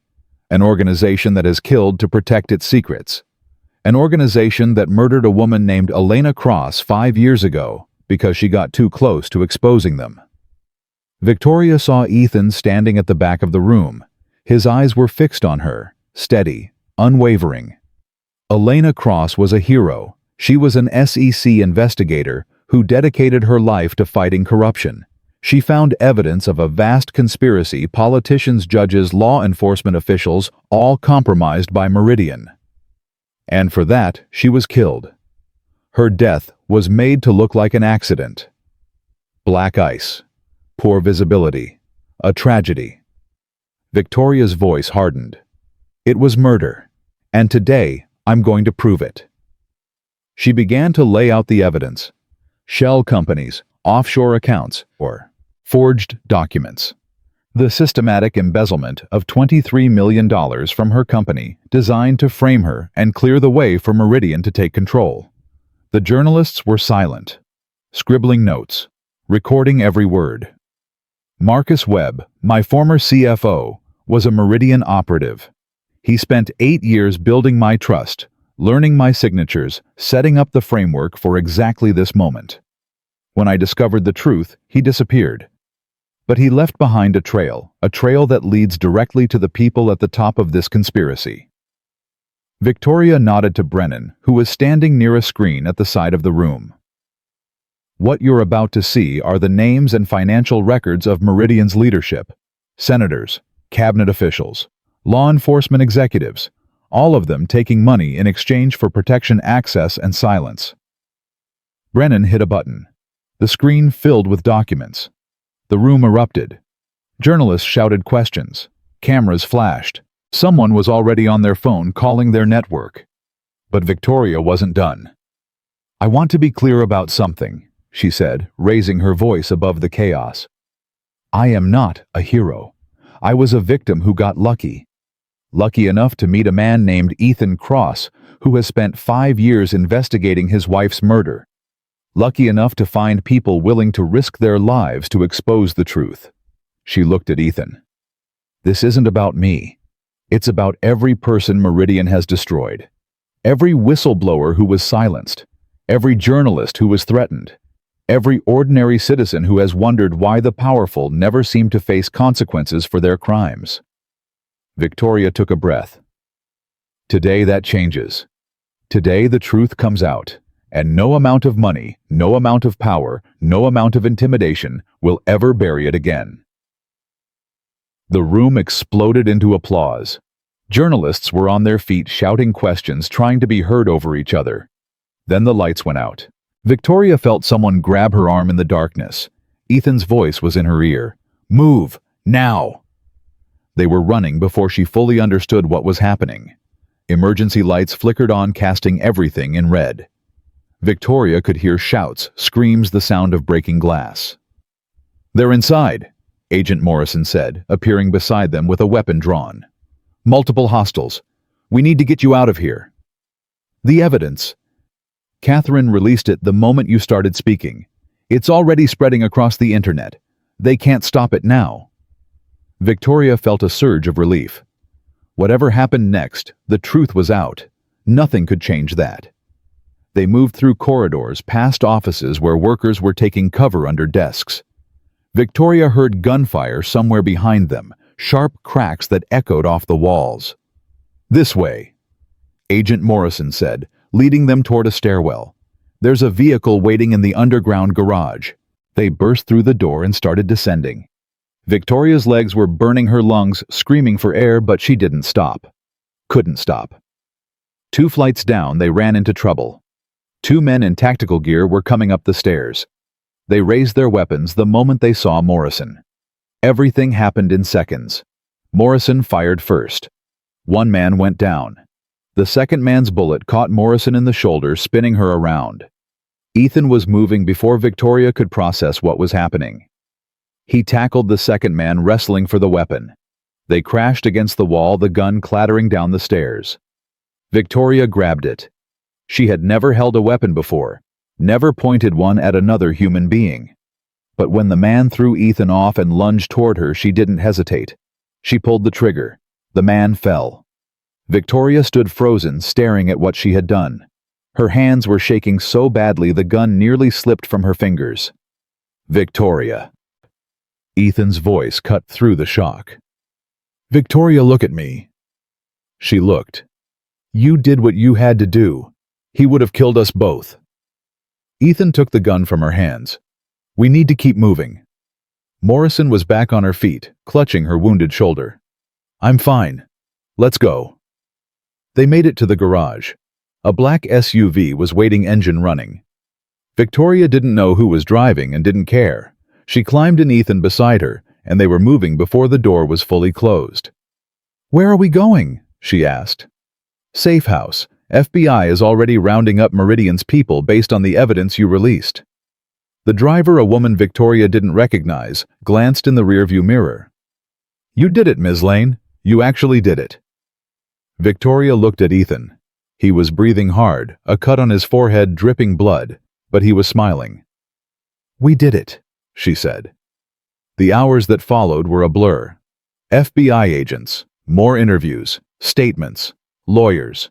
Victoria lost track of how many times she told her story, how many questions she answered, how many documents she signed. But through it all, Ethan was there, a steady presence at her side, a reminder that she wasn't alone anymore. By midnight, the scope of what they had accomplished was becoming clear. 14 arrests, including 2 senators and the chief of staff to the president. Marcus Webb had been apprehended at a private airport in New Jersey, trying to flee the country. Patricia Morrison, the board member who had been planning to take over Lane Industries, was in custody. And at the top of the list, the man who had ordered Elena Cross's death, Harrison Mercer, the shadowy billionaire who had built Meridian Capital from the ashes of his father's legitimate investment firm and transformed it into a machine for corruption. "He's not talking," Agent Morrison reported. Her shoulder was bandaged, her arm in a sling, but she had refused to leave. "But with the evidence you provided, he doesn't need to. We have enough to put him away for the rest of his life." Victoria felt something loosen in her chest. Justice. After everything, there would be justice. "What about Elena's case?" Ethan asked. His voice was carefully controlled, but Victoria could hear the emotion underneath. "Can you prove he ordered her murder?" Morrison nodded slowly. "We found communications in the encrypted files. Mercer personally authorized what they called a permanent solution to the Elena Cross problem. The order was given 36 hours before her death." Ethan closed his eyes. Victoria reached for his hand. "It's over," she said softly. "You found the truth. Elena can rest now." Ethan didn't respond, but his fingers tightened around hers, and she felt him trembling. After 5 years, the man who had killed his wife would finally face justice. The truth that had consumed him, driven him, defined him, it was finally complete. Victoria wondered what would come next for him. What would Ethan Cross become when he wasn't chasing ghosts anymore? She hoped she would be there to find out. 3 months later. The brownstone in Brooklyn looked different in spring. Flowers bloomed in window boxes that had been empty when Victoria first arrived on that snowy night. The Christmas tree was gone, replaced by new furniture, bright curtains, signs of a house being lived in rather than merely occupied. Victoria stood on the stoop, hesitating. "Mom, are you going to ring the bell or just stand there?" Sophia came up beside her, rolling her eyes with the theatrical exasperation that only a teenager could muster. At 17 now, she was taller than Victoria, with her father's eyes and her mother's stubborn chin. "I'm nervous," Victoria admitted. "You testified before Congress. You took down a criminal empire. You literally shot a guy." Sophia reached past her and rang the bell. "This is dinner. With your boyfriend. You'll survive." "He's not my—" The door opened. Lily Cross stood in the entrance wearing a dress covered in flowers and a smile that could have lit up Manhattan. You came, Daddy said you might be late because Sophia's flight got delayed, but you're actually early and I made cookies and I only burned 2 of them and... Lily. Ethan appeared behind his daughter. Breathe. Sorry, I'm just excited. Lily grabbed Victoria's hand and pulled her inside. Come see. We redecorated the living room. I picked the colors. Victoria allowed herself to be dragged through the house, catching Ethan's eye as she passed. He smiled a real smile, the kind she had rarely seen in those early days. He smiled a lot more now. The past 3 months had been a whirlwind: congressional hearings, depositions, endless meetings with lawyers and prosecutors. Victoria had testified 4 times each appearance, peeling back another layer of Meridian's corruption. Her company was gone, seized, restructured, eventually sold to a consortium that promised to restore its reputation. Victoria had received nothing from the sale. Everything she had built for 15 years, erased. But she had gained something else. She had gained Sophia.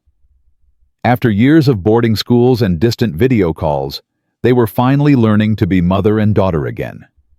It was awkward, sometimes painful. Victoria had to face how much damage her absence had caused, how many moments she had missed. But they were trying. Every day they were trying. And she had gained Ethan, not the cold, distant man who had opened his door to her 3 months ago. This Ethan laughed. This Ethan took Lily to movies and made breakfast on Sunday mornings, and sometimes pulled Victoria close for no reason other than wanting to feel her near him. He was healing. They both were. Dinner's almost ready, Ethan said, joining them in the newly decorated living room. Lily insisted on making her famous mac and cheese. 3 cheeses, Lily announced proudly. Like Daddy taught me. I remember. Victoria smiled at the memory of that first dinner when she had been so lost and broken, and this little girl had tried to comfort her. It was delicious. Sophia was already sitting on the couch looking uncomfortable in the way teenagers look when they're surrounded by adults being happy. But Victoria had seen her warming up to Lily over the past few weeks. The 2 girls were unlikely friends, Sophia, with her Swiss boarding school polish, Lily, with her Brooklyn street smarts. But they were finding common ground, usually in making fun of their parents. So, Sophia said, affecting casual interest. When's the wedding? Victoria choked on air. Ethan suddenly became very interested in checking something in the kitchen. Lily told me about the ring. Sophia continued, enjoying their discomfort. The one Ethan's been hiding in his desk drawer for the past month. Lily? Ethan spun around. You weren't supposed to. It was an accident. I was looking for tape, and I found the box, and you told Sophia. She asked if you guys were serious. I had to tell her something. Victoria watched the chaos unfold, a warm feeling spreading through her chest. This was what she had been missing. Not the power, not the success, not the corner office with its views of Manhattan. Family. Connection. People who loved her for who she was, not what she could give them. Ethan, Victoria's voice cut through the noise. Is it true? Is there a ring? The kitchen went silent. Ethan walked slowly back into the living room. His expression was a mixture of embarrassment, frustration, and something else. Something that made Victoria's heart beat faster. I was going to wait, he said. I had a plan. Dinner, candles, a speech I've been practicing for weeks. A speech. About how you crashed into my life when I thought it was over. About how you showed me that it's possible to lose everything and still find something worth fighting for. Ethan reached into his pocket. About how I never expected to love anyone again after Elena, and how you proved me wrong. He held out a small velvet box. I was going to say all of that, but apparently, my daughter has other plans. I said I was sorry, Lily protested. It's fine. Victoria's voice was thick with emotion.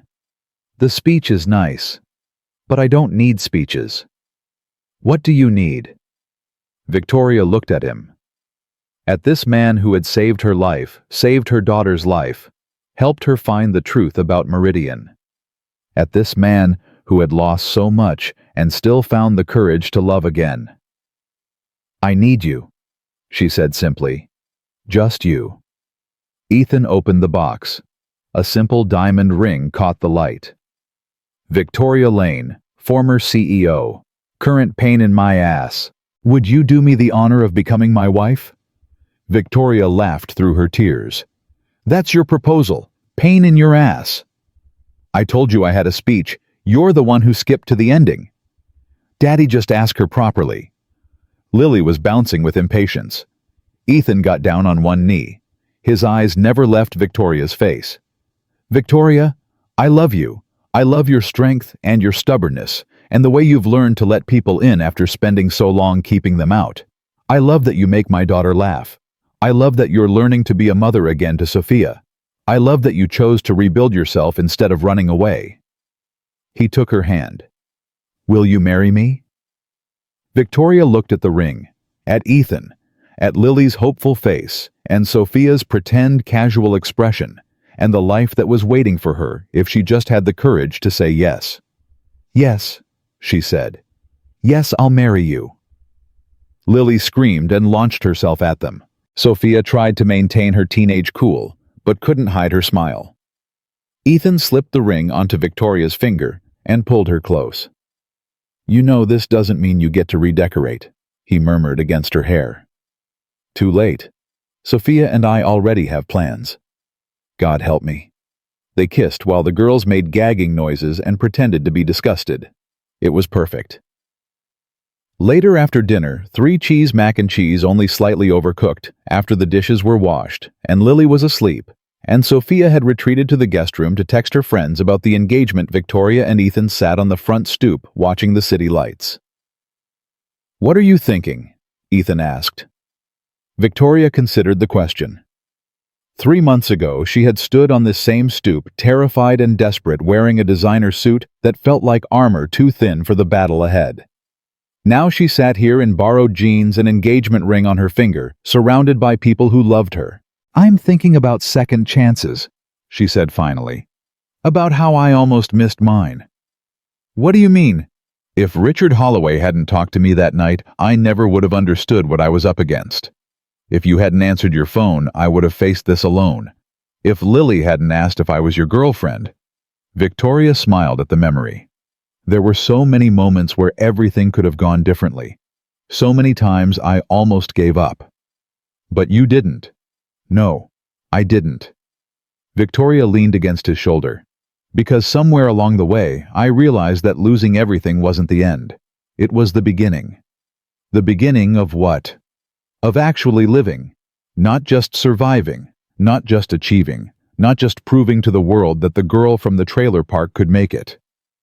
Actually living. Being present. Being real." Victoria looked at him. "Being loved." Ethan pulled her closer. "Elena would have liked you," he said quietly. "She always said I needed someone who could challenge me, someone who wouldn't let me disappear into my work. I'll try to live up to that. You already do." They sat in comfortable silence as the city hummed around them. Somewhere a dog barked. A car horn honked. A plane traced its lights across the sky, carrying people to destinations Victoria would never know. "What happens now?" she asked. "Now we build something new, together." Ethan kissed her forehead. "A family. A future. A life that neither of us expected, but both of us deserve." Victoria thought about the road ahead. There would be challenges. More trials as Meridian's members faced justice. More headlines as the full scope of the conspiracy continued to unravel. More moments where the past would try to drag her back into darkness. But she wouldn't face any of it alone. She had Ethan. She had Lily. She had Sophia. She had a chance to become the mother, the partner, the person she had always been too afraid to be. And for the first time in 15 years, Victoria Lane wasn't afraid of the future. She was ready for it. The next morning, Victoria woke to the smell of coffee and the sound of Lily's laughter drifting up from the kitchen. Sophia was already downstairs helping Ethan make pancakes and pretending to be annoyed by Lily's constant chatter. Victoria stood at the top of the stairs watching them. Her family. The word felt strange and wonderful and terrifying all at once. She had spent so long running from connection, so long building walls to protect herself from pain. Now those walls were gone, and what remained was something raw and vulnerable and impossibly precious. "Mom?" Lily spotted her and waved enthusiastically. "Daddy made chocolate chip pancakes, your favorite?" Victoria smiled. "How did you know they're my favorite?" "Sophia told me. She said you used to make them for her when she was little." Victoria looked at her daughter. Sophia shrugged, but there was something soft in her expression, a memory of better times, a hope for better times ahead. "That was a long time ago," Victoria said, coming down the stairs. "I'm not sure I remember how." "Then it's time to relearn." Ethan handed her a spatula. "Lily will supervise." "I'm very good at supervising," Lily confirmed. They made pancakes together. Sophia showed Victoria how to flip them without making a mess. Lily added exactly 7 chocolate chips to each one she had counted. Ethan stood back and watched a quiet contentment on his face that made Victoria's heart ache with gratitude. This was what she had been fighting for all along. Not the company, not the money, not the power or the prestige or the corner office with its breathtaking views. This messy, imperfect, beautiful thing called family. After breakfast, Ethan's phone rang. He glanced at the screen and his expression shifted. "It's Brennan. He wants to know if you're available for an interview." Another one. Last one, he promises. A retrospective piece. How the woman who lost everything found something better. Victoria thought about it. More cameras, more questions, more reliving of the worst and best moments of her life. But also an opportunity. A chance to tell her story one final time.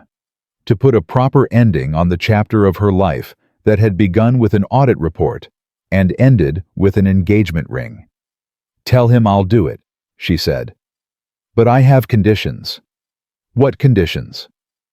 Victoria looked around the kitchen. At Lily doing dishes. At Sophia scrolling through her phone. At Ethan waiting for her answer. "I want you there. All of you. I want the world to see that this story isn't just about taking down criminals. It's about what comes after. What we build when we stop running and start living." Ethan smiled. "I think that can be arranged." The interview aired 2 weeks later. Brennan had done what he promised, a retrospective piece that captured not just the scandal, but the redemption. Victoria told her story one final time with Ethan beside her and their daughters watching from across the room. "What's next for you?" Brennan asked as they wrapped up. Victoria considered the question. There had been offers, book deals, speaking engagements, a proposal to return to the business world to rebuild what she had lost. But that wasn't what she wanted anymore. "I'm starting a foundation," she said, "for whistleblowers and fraud victims. People who are targeted for telling the truth. People like Elena Cross who pay with their lives for standing up to corruption." The Elena Cross Foundation, Brennan noted. "That's a powerful legacy." "It's the least I can do. Elena died trying to expose the truth. Her work made my survival possible. Now it's my job to make sure her sacrifice meant something." Victoria looked at Ethan. He was watching her with an expression of pure love. "And personally," Brennan pressed, "any plans for the future?" Victoria smiled. "I'm getting married. I'm learning to be a mother again. I'm building a life that isn't defined by how much I achieve or how many people I impress." She took Ethan's hand. "I'm learning that the most powerful thing you can do is let yourself be loved." The interview ended. The cameras stopped rolling. Brennan shook their hands and promised to send them a copy of the final edit. And then it was over. The scandal, the investigation, the trials and hearings, and endless aftermath. All of it finally completely over. Victoria walked out of the studio into a spring afternoon that smelled like possibility. Ethan was beside her. Sophia and Lily were already arguing about where to get lunch. She had lost everything she thought mattered, and she had found everything that actually did. The girl from the trailer park in rural Ohio had become a Fortune 500 CEO, had been framed for crimes she didn't commit, had helped expose one of the largest corruption scandals in American history. But none of that was who she really was. Who she really was stood in the sunshine, surrounded by the family she had chosen and been chosen by, ready to build a future she had never imagined possible. Victoria Lane was finally home, and she was never running again.